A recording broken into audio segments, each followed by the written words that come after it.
वो जो सटे ऑर्डर दिखाए वो सटे ऑर्डर नहीं थे। वो जो 4 किले सरपंच ने कहा कि गौशाला नहीं बनाते तो उसकी बोली कराएंगे दोबारा, उसकी तारीख लगी हुई थी 30। वे जो 4 किले पे जो सरपंच ने प्रस्ताव कर दिया कि यहाँ गौशाला बना लो, वो गौशाला बनाने से मना करके तो सरपंच। और बात करेंगे पूर्व सरपंच की, जिनके ऊपर गांव के लोगों के द्वारा आरोप लगाए जाने लग रहे हैं कि उन्होंने गांव के जो पंचायती जमीन थे उसके 72 किलो के ऊपर है जोड़ किया है, उसके ऊपर आपका क्या कहना है जी? सभी पत्रकार बंधुओं को मेरी राम राम। बहुत बड़ा अच्छा क्वेश्चन आप लोगों ने पूछा है। ऐसे है जी, जो आपने क्वेश्चन किया बहुत बढ़िया किया है। अगर मैंने 70 किले पे कोई मन्ने या मेरे पिताजी ने कब्जा किया हो या हमारे कोई ज़मीन आई हो, वो रिकॉर्ड तो ज़रूर बोलेगा, चाहे 100 साल पुराना निकाल लो। मतलब मेरे पिताजी तो 2006 में एक्सपायर हो गए थे, तो रिकॉर्ड कर प्रूफ करके अगर एक कनाल भी कोई मेरे पिताजी का ज़मीन नाम हुई तो प्रूफ पेश करे। ऐसे है जी, इल्ज़ाम लगाना तो मैं आप पर लगा दूंगा, वहाँ तो सबूत बोलेंगे। या कोई भी बात मैं गलत कहूँ तो आपने भी मेरे बात को रोकना है।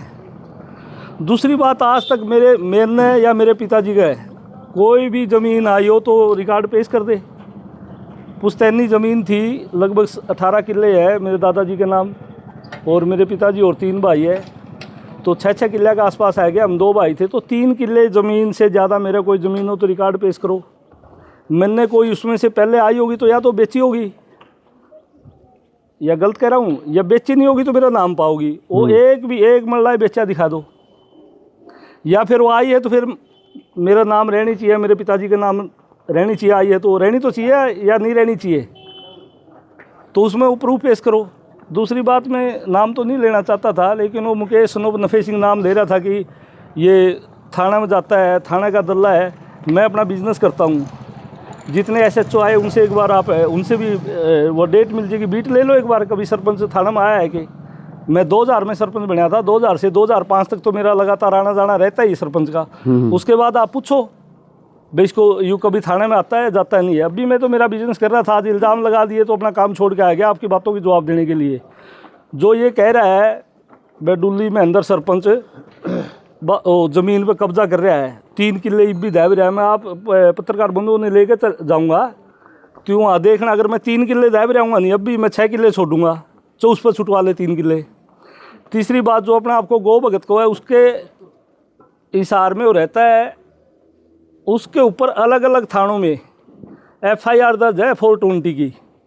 गौशाला की ज़मीन नाम करा ली थी, गौशाला की ज़मीन पहले वो कब्जा करने लग गया तो 107 का उनका मुकदमा दर्ज होया।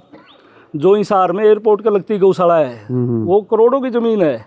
वो कोई गलत आधार कार्ड बनाया गया, कोई बूढ़ा 100 साल पहले मरा हुआ है, उसका गलत आधार कार्ड बनाया गया, आपकी और आपकी मिसिज का नाम ज़मीन कराया गया। 420 का पर्चा दर्ज हो रहा है, 6 महीने अंदर रह गया है। मैंने उसकी FIR की कॉपी भेज दी आपके पास। या तो इस तरह के मेरे पास कोई सबूत लेके आओ, मैंने ज़मीन दबा रखी हो, कागज़ दिखाओगे तभी मानोगे आप। बिल्कुल जी बिल्कुल। मैं तो आप कह दूंगा चल साहब आपने दबा रखे 10 किले, आप न्यू कहने से कोई इल्ज़ाम लगेगा।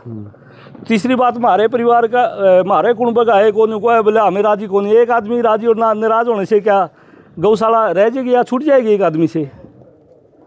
तीसरी बात, तो इल्ज़ाम लगाओ था कि पैसे खाए गया, कोई सबूत पेश करो ना पीछे खाने का। तीसरी बात को होता है एक करके सरपंच बन गया, हटका सरपंच को नहीं बनेगा, उसमें दम है जुन साउनी को हटका सरपंच को नहीं बनेगा, उसके मेरे खिलाफ चुनाव लड़ रहे, उस तो मेरे ज़्यादा वोट आ गए तो फिर तो मैं जीते मानूंगा। तीसरी बात, उसने जो एलिगेशन लगाए हैं मुकेश ने, मैंने 3-4 FIR कॉपी भेज दी आपके पास, आप वो पढ़ो और आप उनके सबूत पेश करो। वो क्या गो भगत है जो करोड़ों रुपए की ज़मीन गौशाला की दबान लग रहा है? गो भगत देते हैं या दान करते हैं? तीसरी बात, जोड़ की बात कर रहे थे कि 10 किला जोड़ पे कमरा बना रहा है। कमरा पक्षियों को दाने डालने के लिए बना रखा है, और मैं ज़्यादा बड़ी बात नहीं करता, जितने लोग बैठे हैं पूछ लो। मैं तो 250 मन बाजरा खरीदता हूँ पक्षियों को डालने के लिए, और उसको कोठा पर डाला है। जितने चाहते था हुए सबसे पूछ लो, अगर झूठ हो तो एक भी बात।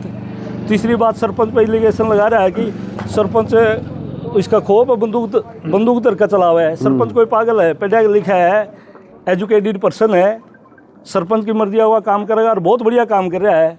सरपंच बढ़िया काम तो ये कर रहा है, सरपंच ने उस दिन लिख कर दे दिया, जो भाई 11 आदमियों की कमेटी बैठी थी थाने में जब ये विवाद हो रहा था इसको सुलझाने के लिए। 5 आदमी परले पक्ष से लिए गए थे, 5 आदमी उरले पक्ष से लिए गए थे, और जो मतलब कुनबे आते हैं नहीं, तो मतलब 5 तो उनके थे, 5 उरली तरफ से थे।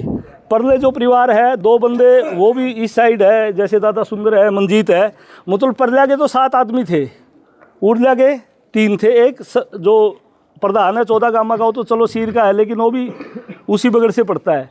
11 आदमी की कमेटी ने फैसला किया था कि बाबा पार्टीबाजी कर रहा है गाँव में, बाबा नहीं रहना चाहिए। SHO, DSP और इन 11 आदमी की, जो यहाँ का IO लगा रखा था वो भी, इनकी मीटिंग हुई थी थाना में सर्वसम्मति से फैसला हुआ था कि गौशाला 4 किले में उधर शिफ्ट कर देंगे। गौशाला गाय के लिए कोई भी आदमी नाराज नहीं है, पाप से सबको डर लगता है, पाप और पुण्य तो आखिरी में जीतते हैं। तो गौशाला का फैसला हुआ था भाई 4 किले, यहाँ तो आधा किला 1 किला है भाई, यहाँ जिम बना देंगे और एक साइड पार्क बना देंगे, और 4 किले जो गौशाला के लिए दे दिए, वहाँ गौशाला बन जाएगी, सारा काम ने सहयोग करना है। 3 दिन के बाद वो किसी बात के ऊपर नहीं रहे। अगर वो गौशाला बनाने की इच्छुक होते तो उस बात पे तो रहते। ये कौन सा सरपंच मना करा गौशाला बनाने से, लेकिन उसके बाद कोई सहयोग तो करो। एक आदमी आपने कह देंगे जी सिंधु साहब या चैल साहब गौशाला बना दो, करोड़ों रुपए आप एक अकेला आदमी खर्च कर देगा? सरपंच ने तो ये भी कह दिया था भाई मैं 2 कनाल मेरी घर की बेच दूंगा गौशाला के लिए, आप वहाँ गौशाला का काम शुरू करो। जिस बात पर फैसला हुआ था वो लिखित है, उनके साइन है, उस बात पर कोई नहीं रहा। बाहर वाले भी भैया के कमेंट आते हैं, जैसे आप एक तरफ की वीडियो बनाते हो भाई गौ माता का विचार करो, गौ माता का विचार करो। उनको लगा है कि ये नजायज़ कब्जा छुटाएगा, कुछ नहीं कर रहे। गौ माता के लिए तो 4 किले दे दिए, एक किले की जगह 4 किले अगर मिलते हो तो उसका क्या नुकसान आप बताओ। जितना साइड है भाई सारे से होकर बना देंगे वहाँ साइड। नज़दीक वाटर वर्क्स लगता है, पानी की समस्या नहीं है, दूसरी नहीं है। बात रही किले की, किले पंचायत के है, सरपंच ने बोली कर दी, वो तो बोली छूटने के ऊपर बात है भाई। 1.5 किले की तो 1,21,000 में चली गई, और 2 किले की थी उनमें पानी कम लगता हुआ या कोई दिक्कत होगी, उनकी 60,000 चली गई। उनने किसने मना कराया था? वहाँ 61 बोल देते थे, 1 लाख बोल देते। ऐसे किसी पे सरपंच पे इलीगेशन लगाना कोई ठीक है? वो तो वीडियो बोली कराता है मौके पर आके, या उस किसी को भेजता है SCPO आओ या सेक्रेटरी आओ। वो ये थोड़ा है कि सरपंच ने घर बैठ कर बोली कर दी, उन्हें भैया का दूसरे भैया का नाम छूट रही है। या तो ऐसा तो है नहीं कि सरपंच अपने को परिवार के सदस्य के 2 किले छोड़ लिए हो सस्ते। तीसरी बात, वो दूसरी बात को सरपंच विकास कार्य नहीं कर रहा है। सरपंच तो बहुत बढ़िया विकास कार्य कर रहा है। सुप्रीम कोर्ट की गाइडलाइन है वह तालाबा पे कहीं कब्जा नहीं रहेगा, और सरकार ने आदेश दे रखे है। अब वो अकेला सरपंच का नाम ले हुआ है, वह सरपंच नजायज़ कब्जा छुटा हुआ है। नजायज़ कब्जा तो प्रशासन छुटा रहा है ना कि सरपंच छुटा रहा है। बस कोई सटे नहीं, सटे होता तो सटे की गिरा के तो देखो ना, उनके खिलाफ FIR हो जाती। और आपने कोई क्वेश्चन करना है तो करो। बड़ा अच्छा लगा आप आगे हमारी बात पूछने के लिए। अच्छा, जिस दिन प्रशासनिक अधिकारी आए हुए थे गौशाला को तोड़ने के लिए, उस दिन गांव के लोगों के द्वारा स्टे ऑर्डर दिखाए गए थे, और उसके बाद प्रशासनिक अधिकारी वापस चले गए थे। उसका क्या कारण था? उसने वो जो स्टे ऑर्डर दिखाया, वो स्टे ऑर्डर नहीं थे। वो जो 4 किले सरपंच ने कहा गौशाला नहीं बनाते तो उसकी बोली कराएंगे दोबारा, उसकी तारीख लगी हुई थी 30। बे जो 4 किले पे जो सरपंच ने प्रस्ताव कर दिया कि यहाँ गौशाला बना लो, वो गौशाला बनाने से मना करके तो सरपंच ने कहा कि बोली कर देते हैं। उनने पिटीशन डाल दी भाई यहाँ गौशाला की जगह दी हुई है तो यहाँ बोली नहीं होने देंगे। उस बोली के लिए 30 तारीख को लगी हुई थी। इस ज़मीन के ऊपर कोई स्टे नहीं है। उसकी आपको कॉपी प्रोवाइड कराएंगे। अभी जो SDM साहब ने दे रखा है, वो तो SDM साहब ने फैसला करके वीडियो को लिख दिया है, ड्यूटी मजिस्ट्रेट नियुक्त कर दिया है। वो तो सहमति नहीं बनी तो गौशाला तो प्रशासन दोबारा गिरा देगा। और कोई आपने क्वेश्चन करना है? अच्छा, प्रशासन की तरफ से क्या कार्रवाई चली हुई है? प्रशासन तो कह रहा है नजायज़ कब्जे छुटाने पड़ेंगे। वो तो सुप्रीम कोर्ट की गाइडलाइन है पत्रकार बंधु। वे जितने तालाब है, अभी तो चीफ मिनिस्टर हरियाणा श्री नायब सिंह सैनी ने सारे कामों के लिए आदेश दे दिए। जहाँ भी पुरानी धरोहर है वो सारी खाली करवाई जाओगी। और मैं तो इस टाइम कोई सरपंच नहीं, कोई मेंबर नहीं, मेरे को तो घसीटने का मतलब ही नहीं है। आप भी सही बात करोगे, आपके भी दुश्मन हो जाएंगे।